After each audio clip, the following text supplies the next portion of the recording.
बिस्मिल्लाहिर्रहमानुर्रहीम। शुरू अल्लाह के नाम से जो बड़ा मेहरबान नहायत रहम करने वाला है।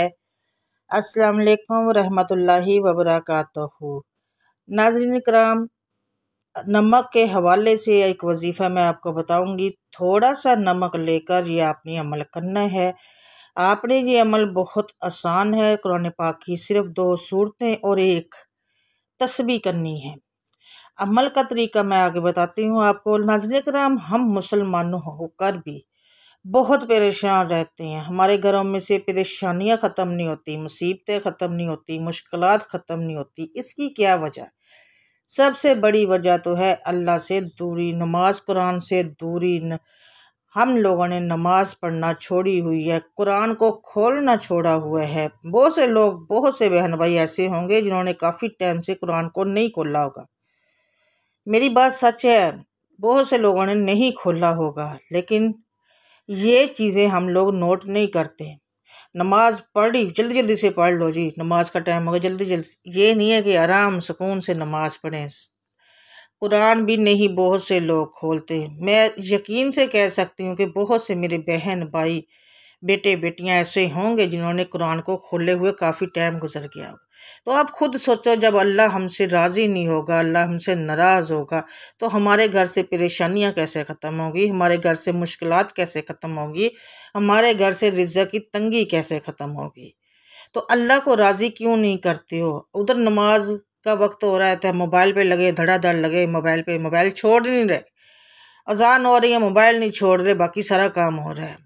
हम लोग तो अजान का एहतराम भी नहीं करते, लेकिन फिर भी चाहते हैं कि हमारा खात्मा ईमान पे हो। मुसलमान है, मांगनी भी चाहिए ईमान पे मौत, लेकिन काम भी वैसे करने चाहिए। अल्लाह और कुरान के बताए गए असूलों पर नहीं चल रहे। वजह यही है कि हम लोग कुरान नहीं पढ़ते, नमाज नहीं पढ़ते, लोग बड़ों से बदसलूकी करते हैं, माँ बाप का एहतराम नहीं करते, उनके आगे बोलते हैं। और अजान हो रही हो तो अजान में बातें कर रहे हैं, मोबाइल चला रहे हैं, पता ही नहीं है कि अजान हो रही है या नहीं, कह लग रहे हैं, ये सारा कुछ हो रहा है। तो आप लोग मुझे खुद बताएं कि अल्लाह हमसे राज़ी कैसे होगा। छोटी छोटी बातें, छोटी छोटी नेकियां हम लोग नहीं कर पा रहे, तो हम लोगों ने अल्लाह को क्या मुंह दिखाना, अपने नबी को क्या मुंह दिखाना है। अजान हो रही है, आप अजान का एहतराम करके चुप हो जाया करें ना, तो मेरे ख्याल में अल्हम्दुलिल्लाह अल्हम्दुलिल्लाह उसका भी बहुत अजर है, बहुत ज़्यादा। अजान को सुन, अजान हो रही हो ना, तो मैंने काफ़ी देखा है जहाँ पे 2-4 लोग बैठे हो ना, उनके मुंह बंद ही नहीं होते, उनके मुंह बंद ही नहीं होते, बातें किए जा रहे हैं, बातें किए जा रहे हैं। अब बड़ों को हम लोग कुछ कह देंगे, कहेंगे लो जी हमें ये क्या टोक रही है। भाई थोड़ा सा एहतराम करो ना, ताकि हम लोगों को पता चले कि अजान का एहतराम कर रहे हैं। अजान सुनो, साथ में जवाब दो।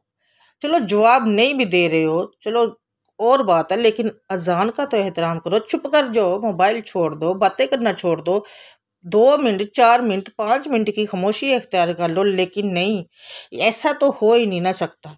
तो फिर हम लोग चाहते हैं कि हम लोग ईमान पे हमारा खात्मा हो, हमारे घर में खुशहाली आए, हमारे रिज़्क़ में अल्लाह ताला बरकत दे। ये बहुत है कि हम लोगों को अल्लाह ताला रिज़्क़ देता है, हम लोग खा के ही सोते हैं। ये भी अल्लाह ताला का बहुत बड़ी नेमत है। जिस तरह के हम लोगों के अमाल है ना, तो हम लोग अल्लाह से गिला शिकवा नहीं कर सकते, हम लोग अल्लाह से कह ही नहीं सकते। अपने गिरेबानों में हम लोग झांके ना, तो इस लायक नहीं है हम लोग।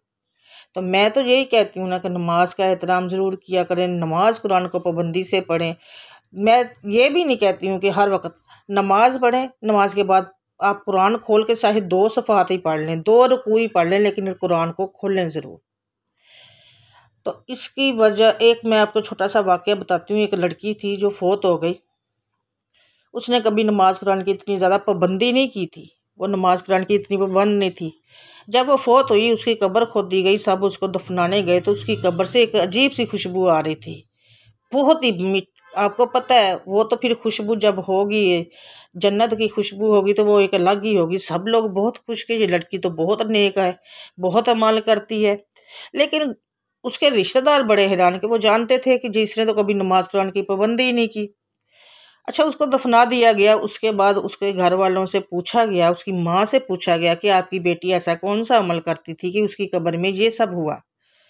उन्होंने बताया कि मेरी बेटी इतनी नमाज कुरान की पाबंद तो नहीं थी, लेकिन एक चीज़ को जो मैंने नोट किया वो ये थी कि वो जब अजान होती थी तो अजान के वक्त कभी भी वॉशरूम या बाथरूम या कभी भी ऐसा कुछ काम नहीं करती थी, चुप करके बैठ जाती थी। और उसके बाद जितनी मर्जी उसको हाजत हो वो वॉशरूम भी नहीं जाती थी और बात भी नहीं करती थी, चुप रहती थी। वो अजान का एहतराम करती थी, अजान के वक्त नहीं बोलती थी, जब जब अजान होती थी। तो इसी से अंदाज़ा लगा लें कि हम लोग जब अजान के वक्त खामोशी इख्तियार करेंगे, मोबाइल छोड़ देंगे, 5 मिनट बातें करना छोड़ देंगे, तो अल्लाह ताला हमें कितना अजर देगा। और उसके बाद जब ऐसे छोटे छोटे हम लोग अमाल करेंगे तो अल्लाह ताला हमारे घरों में खुशहालियाँ भी लाएगा, बरकतें भी लाएगा। इंशाल्लाह हमारे घर से जो जो मुश्किलात होंगी वो दूर होंगी। तो मैं आज का जो छोटा सा अमल आपको बताऊंगी वो आपने नमक पे करना है। नमक पे और अल्लाह ताला से दुआ किया करें कि अल्लाह ताला हम लोगों को सेहत तंदुरुस्ती वाली ज़िंदगी दे, क्योंकि सेहत से बढ़ के कुछ भी नहीं है। अगर थोड़े से सर में दर्द हो, जिस्म में दर्द हो या जिस्म के किसी भी हिस्से में दर्द हो ना, तो इंसान का कुछ भी करने को दिल नहीं होता है। हमेशा अल्लाह ताला से सेहत तंदुरुस्ती वाली ज़िंदगी माना करें।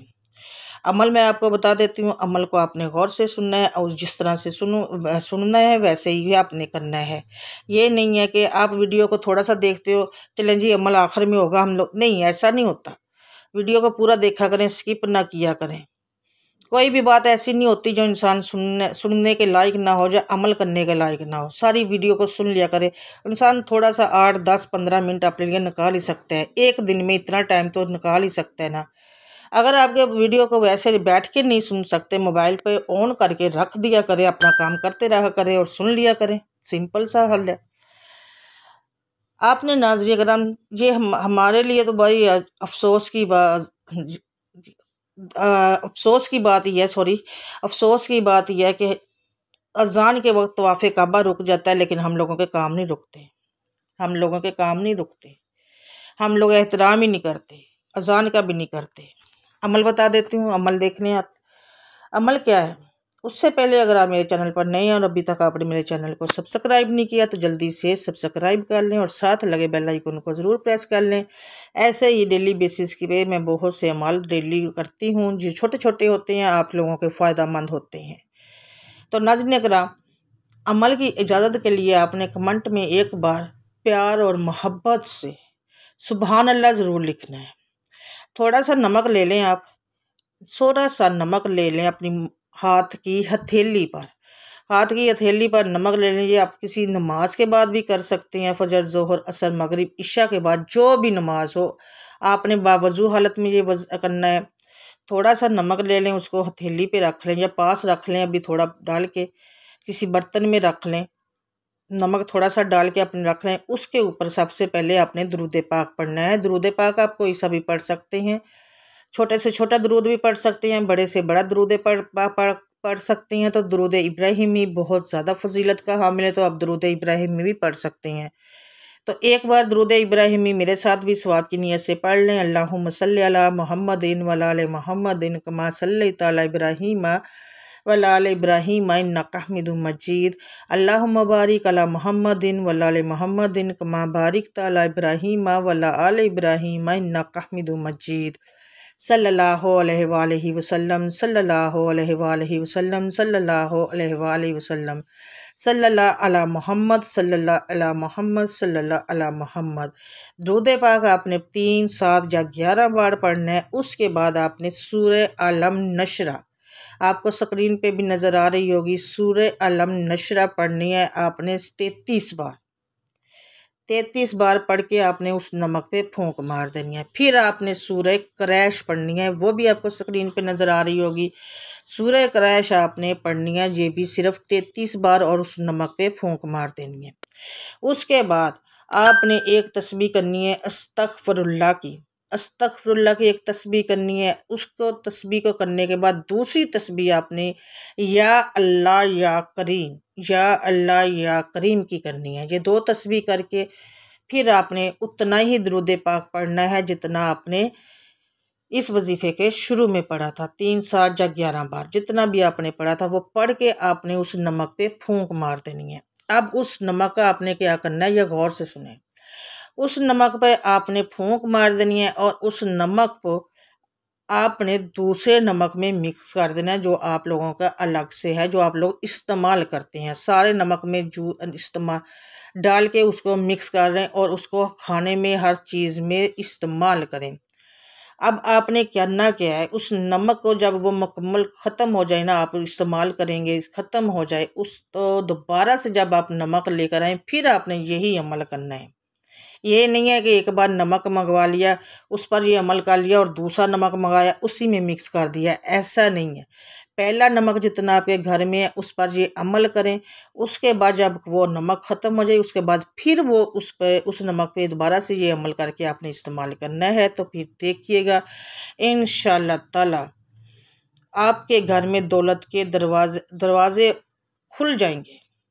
अल्लाह ताला इतना मेहरबान होगा, अल्लाह ताला दौलत आपके बड़े मेहरबान होती है, दौलत की आप पर इतनी ज़्यादा मेहरबान होगी, इतनी ज़्यादा मेहरबान होगी, आप पर दरवाजे खुल जाएंगे। जब ये नमक ख़त्म हो जाए तो ज़ाहिर बात वो मैंने बताया, आपके घर में रिज़्क़ के दरवाजे खुल जाएंगे, आपके घर में दौलत के दरवाजे खुल जाएंगे, आपके घर से अल्लाह ताला आपके घर में कारोबार में इतनी ज़्यादा बरकत देगा और ये आप लोग खुद हैरान हो जाएंगे कि ये इतना रिज़्क़ आ कहाँ से रहा है। ये आज़मुदा अमल है। अमल एक बार और बता देती हूँ, अच्छे से कापी पे नोट कर लें, ये आप लिख के रख लें। आपने किसी भी नमाज के बाद जब बगैर नमाज के जब नमाज पढ़ लें, जब आप फारग हों तब वज़ू में कर लें। वज़ू करने के बाद आपने सबसे पहले दरूद पढ़ना है। दरूद आप कोई सा भी पढ़ सकते हैं, 3, 7 या 11 बार दरूद पढ़ना है। उसके बाद आपने सूरह अल नशरा 33 बार पढ़नी है, सूरह क्रैश 33 बार पढ़नी है और उसके बाद आपने एक तस्बीह करनी है अस्तगफिरुल्लाह की। उसके बाद एक तस्बीह करनी है या करीम या रहीम, इसकी एक तस्बीह करनी है और आखिर में आपने उतना ही दरूद पाक पढ़ना है जितना आपने इस वजीफ़े के शुरू में पढ़ा था और पढ़कर आपने उस नमक पर फूंक मार देनी है और उस नमक को दूसरे नमक में मिक्स कर देना है और आपने वो नमक इस्तेमाल करना है। जब न्यू नमक लेकर आएँ तो उस पर दोबारा से आपने यही अमल करना है। तो इंशाल्लाह इस दौलत आपके घर में कहाँ से आ रही है, रिज़्क़ कहाँ से आ रहा है आप लोगों की अल्लाह ताला आपके घर के रिज़्क़ के दरवाज़े खोल देगा, परेशानियों को ख़त्म कर देगा इंशाल्लाह ताला इस वजीफ़े के अमल से। जो भी वजीफ़ा करें यकीन का अमल से करें। वीडियो को आपने सदका जारिया समझ के फैमिली फ्रेंड्स दोस्तों में और ग्रुप्स में शेयर करना और इस अमल की इजाज़त के लिए आपने सुबहान अल्लाह लिखना है और अपने रिज़्क़ में बरकत के लिए अल्लाह ताला के 99 नामों में से एक नाम आपने कमेंट में लिखना है। मुझे अपनी दुआओं में याद रखिएगा, मेरी दुआओं में आप होते हैं। मिलूंगी मैं आपसे नेक्स्ट बशर्ते ज़िंदगी, तब तक के लिए अल्लाह हाफिज़। जज़ाकल्लाह खैरन कसीरन।